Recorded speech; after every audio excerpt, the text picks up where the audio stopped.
So one of the most asked questions I get is how to select your first motorcycle. And well, you could take hours and hours to think about and decide between different models and compare speeds and the specs and all of that, but honestly it really doesn't matter. Let me help you find out how to choose your first motorcycle. Stay tuned, subscribe to the channel, and let's get into it.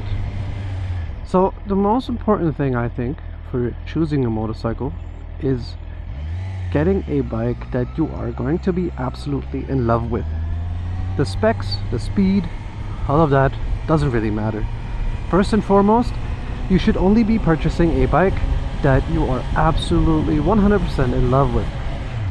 If you are getting off the bike and you're not turning around looking at it and just being,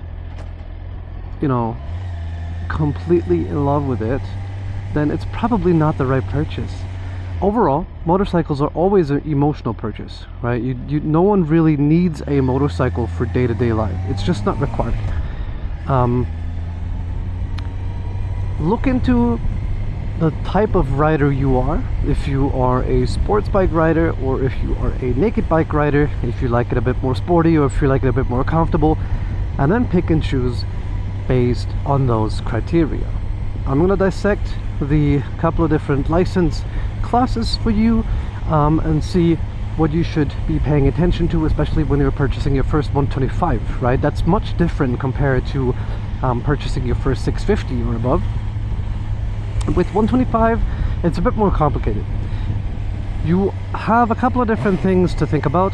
Well, if you are getting a 125, you're probably either 16 or you're above that, and you're just starting to get into it, depending on your country's laws. You might be whatever age. I really don't know every law in every country. Get yourself a motorcycle that has good resale value. If you're looking to upgrade within the next 2 years or so, look for something that is really easy to sell. If you're a sports bike rider, you can look into something like the Yamaha YZF R125. If you're a naked bike rider, the KTM Duke 125 is probably right up your alley. There are a couple of more models that, are probably worth looking into, but those two bikes are among the most popular 125 bikes, and you will probably not have any issue whatsoever selling those. When we're talking about A2, or we're talking about the 48 horsepower restriction, it gets a bit more complicated. Of course, you still should be choosing your bike depending on the looks and whether you absolutely love it and whether it's just your type of bike. That should be number one all the time.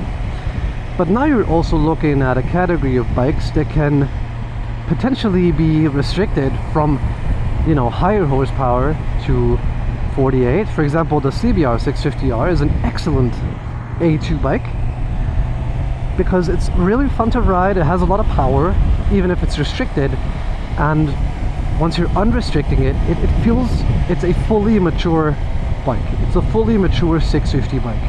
You're getting, out of all the A2 bikes, you are going to be getting a full motorcycle experience once you have your full license, your A license.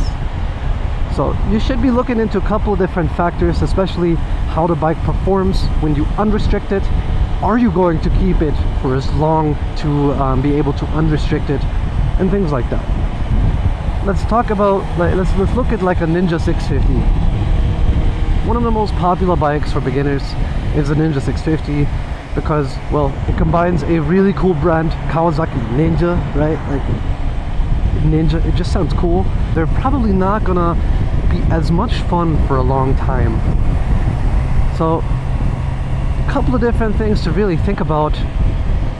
Just write down the bikes you like, compare a couple of different models, especially in terms of looks. That is the most important thing. Purchase the bike that you are in love with. Obviously, we're always talking about budget. I mean, if I'm just telling you purchase the bike you're in love with, yeah, okay, sure, just shell out like what, 50k for a Ninja H2 or something like that, obviously not going to happen, right?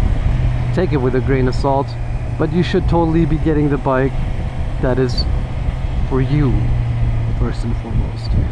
I see a lot of people gravitating towards the CF Moto as a beginner bike as well, because it has incredibly good value for its price. It comes with a lot of things. It looks really sick.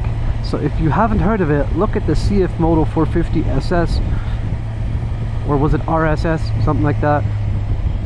Absolutely cool looking bike, man, really cool. I want to test ride it one day.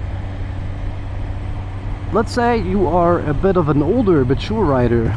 Let's say you just got your license. You are immediately unrestricted. You can choose whatever you want. Honestly, it really depends on the level of maturity you have.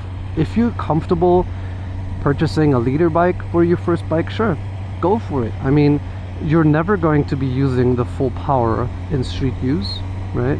It's just, I mean, even with the CBR 650R, I struggle to use the full power in street use, because how am I gonna just constantly be at 10k RPM? It's just not realistic.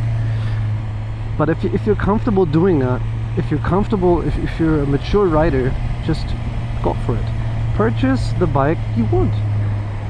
Don't let other people sway you from your opinion. If you are happy with a bike, or you're happy with the looks, and someone else is going to be like, oh, I don't like that color, I would get that in black, but black is not available, I don't know, it looks a bit outdated, or the 2-cylinder sucks, or the 3-cylinder sucks, the 4-cylinder sucks. All of these are different opinions, and each rider is completely different. You can start on a 650 even if you're above the age of 24 and you're getting A. That's what I did. I think 650 is a really good middle ground to be sporty and you know, comfortable for touring. And the bike is, you can sort of drive the bike the way it's intended to be driven, right? It's going to be harder with leader bikes on street use. It's going to be harder to constantly max out that engine, especially, you know, when you're, the leader bikes always come with racetrack design brakes, and for street use they might not be the most efficient. But that being said, whatever you're riding, whether it's a leader bike, a 650, a 125, or a 300 or 400, as long as you're comfortable with your bike and you're happy with your pick, and you wake up and you're like, yeah, I want to go sit on my bike, I want to ride, it was the right choice. Don't think too much about it. You know, our biggest enemy in humanity is comparison. Don't compare your own bike to another bike. Just be happy with what you got, be happy with what's in your budget. The future may hold so many things for you, and I hope I can help you with this video to pick and choose your first bike, because as I said, it's like the most asked question I get. There really isn't a wrong choice nowadays. All of the bikes in the market are incredible. I mean, look, I'm sitting on a 650 and I'm like, I really want to test ride a Duke 125. A lot of people are saying that bike is absolutely amazing. You know, it is what it is. Looks cool, good resale value, same as the R125. Looks cool, good resale value. Everyone starts somewhere. Just go for it. Let me know in the comments how you decided for your first bike. I'm really curious. If you have been watching the video until this point, definitely let me know, what was your first bike and how did you decide? What was the deciding factor? Did it have a deciding factor? Was it budget? Anything like that. I'm really curious what you started with, and if you align your opinions with mine. Let me know. I'm curious. Anyway, I will talk to you guys in the next video. Remember, the giveaway is actually completed now. So before the video ends, we're gonna draw the winner. I'm gonna cut to that entire thing right now. So until then, I'll see you guys in the next one. Peace. As promised, we're going to be picking the winner of the giveaway. Congratulations to @Meow. I will be contacting you in the coming days to hand you your Amazon gift card. Thank you everyone for participating, and definitely be sure this was not the last giveaway on the channel. I hope to do many more in the future, and thank you guys so much for supporting me. I love you all. Bye bye.